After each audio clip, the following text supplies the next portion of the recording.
Very good evening, my dear Pattu and Pattusami.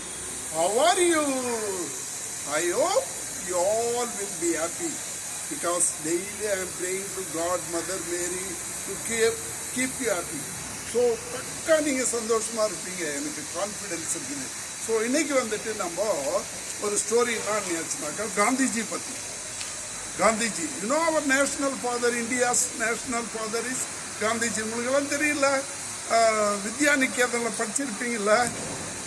Gandhi is அவர் national father.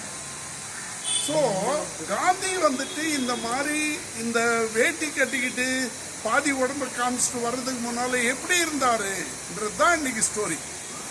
அது அந்த மாதிரி ஆவறதுக்கு முன்னால, ஃப்ரீடம் ஃபைட்டர் ஆவறதுக்கு முன்னால அவர் எப்படி இருந்தாரு, அதுதான் இன்னைக்கு ஸ்டோரி. நல்லா கேளுங்க. காந்தி வந்துட்டு சவுத் ஆப்பிரிக்காவுக்கு போனார் லாயருக்கு படிக்கிறதுக்கு. சவுத் ஆப்பிரிக்காவுக்கு போனார். அப்போல்லாம் நம்ம இந்தியாவில் அவ்வளோ தூரம் இல்லை, இருந்தாலும் பிரிட்டிஷர்ஸ் வந்துட்டு அலோவ் பண்ண மாட்டாங்க. அதனால அவர் வந்துட்டு என்ன பண்ணாரு, சவுத் ஆப்பிரிக்கா வந்துட்டு நம்மளை விட ஏழை நாடு. அங்கே போனார் லாயர் படிக்கிறதுக்கு. அங்கே போயிட்டு ஒரு ட்ரெயினில் உட்காந்தாரு. இந்த ட்ரெயினில் உட்காரும்போது பக்கத்தில் ஒரு யூரோப்பியன், வெள்ளைக்காரன் யூரோப்பியன், நல்ல கலராக இருப்பாங்க இல்லையா, அவங்க பக்கத்தில் உட்காந்தாச்சு. அவங்க ஏற்கனவே உட்காந்துருந்தாங்க. இவர் போய் பக்கத்தில் உட்காந்தாரு, பேக்கேஜ் எல்லாம் பேக் வச்சுட்டு உட்காந்தாரு. உடனே அவங்க சொன்னாங்க, நீ இங்கே உட்காராத, you bloody Indians, don't sit here, get out அப்படின்னாங்க. Gandhi, no, I will not go. Why I should go, I have taken a ticket அப்படின்னாரு. அவரை எல்லாருமே சேர்ந்துக்கிட்டாங்க, யூரோப்பியன் எல்லாருமே சேர்ந்துக்கிட்டாங்க.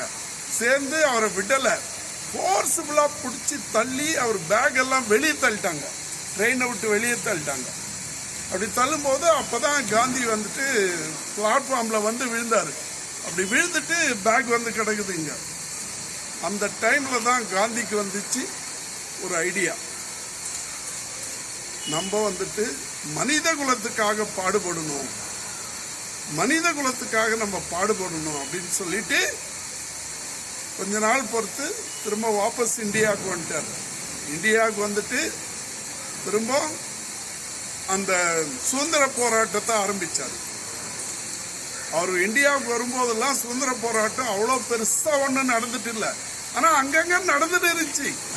சுபாஷ் சந்திர போஸ் ஒரு பக்கம், நேதாஜி ஒரு பக்கம், பாலகங்காதர் திலக் ஒரு பக்கம், இவங்கெல்லாம் நம்ம சுதந்திரத்துக்காக போராடின பெரிய பெரிய தலைவர்கள் இதெல்லாம் நடந்துன்னு இருந்துச்சு. காந்தி வந்து என்ன பண்ணாரு, எல்லாரையும் ஒன்று சேர்த்தாரு. ஒன்னாக்கி நம்ம இந்த மாதிரி தனித்தனியாக நம்ம போராடுறது சரியில்லை அப்படின்னு சொல்லிட்டு அவங்க எல்லாரையும் ஒன்னாக்கி முதல்ல என்ன பண்ணாரு, நம்ம வந்துட்டு வெள்ளைக்காரனை வெளியே அனுப்பணும்னாச்சுனாக்கா அவனுடைய எந்த பொருளும் நம்ம வாங்கக்கூடாது, அவனுடைய எந்த பொருளும் நம்ம வாங்கக்கூடாது அப்படின்னு சொல்லிட்டு, அதுக்கு மேலே தான் வந்துட்டு அவரு அந்த வெள்ளைக்காரெல்லாம் சூட்டு கோட்டெல்லாம் போட்டுன்னு இருப்பான் இல்லையா, அதுக்கு எகென்ஸ்டாக நாங்கள் இந்தியாவில் வந்துட்டு நாங்கள் இப்படி தான், எங்கள் மக்கள் இப்படி தான் இருக்கிறாங்க, பாதி ஜனங்களுக்கு வந்துட்டு மேலே போடுறது கூட துணி இல்லை. அதனால தான் காந்தி வந்துட்டு அந்த மாதிரி ஒரு வேஷ்டி, கீழே ஒரு வேஷ்டி, மேலே ஒரு டவல் போட்டுன்னு இருப்பார். அந்த மாதிரி அதுக்கப்புறம் காந்தி எல்லா தலைவர்களையும் ஒன்றாக்கி நம்ம இந்தியாவுக்காக போராடி வெள்ளையனே வெளியேறு, வெள்ளையனே வெளியேறு, வெள்ளையனே வெளியேறு அப்படின்னு சொல்லிட்டு சத்தியாகிரகம் நேதாஜிக்கு சொன்னார். நேதாஜி சொன்னார், no no no Gandhi, no, it's not correct, இந்த மாதிரி ஆர்மி வச்சு ஃபைட் பண்ணி தான் சுதந்திரம் வாங்க முடியும் அப்படின்னாரு.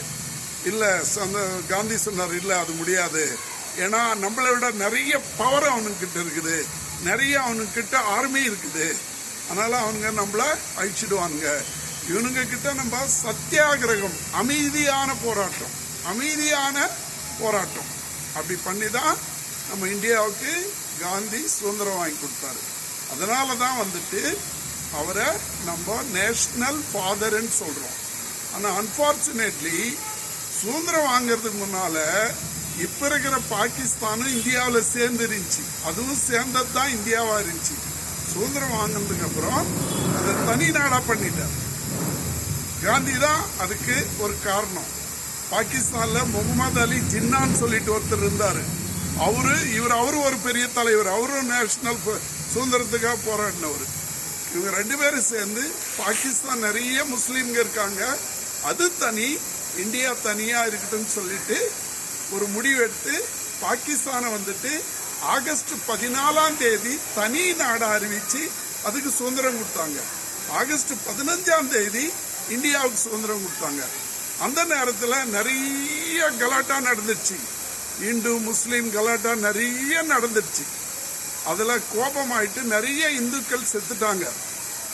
அதில் தான் அந்த கோட்ஸேன்றவன் காந்தி மேலே ஒரு கோபம் வந்துச்சு அவனுக்கு.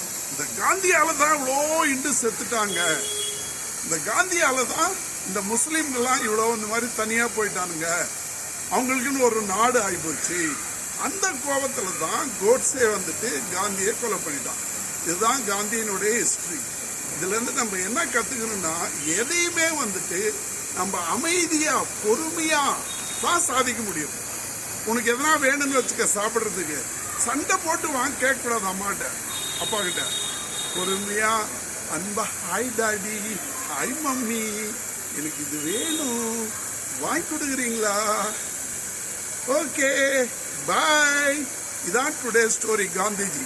நாளைக்கு வந்துட்டு சாக்ரட்டிஸ் பத்தி சொல்றேன், பெரிய பிலாசபர் அவரு, கிரேக்க நாட்டு சேர்ந்த பிலாசபர். பாய் பாய் பட்டுமா, பாய் பாய் பட்டுசாமி.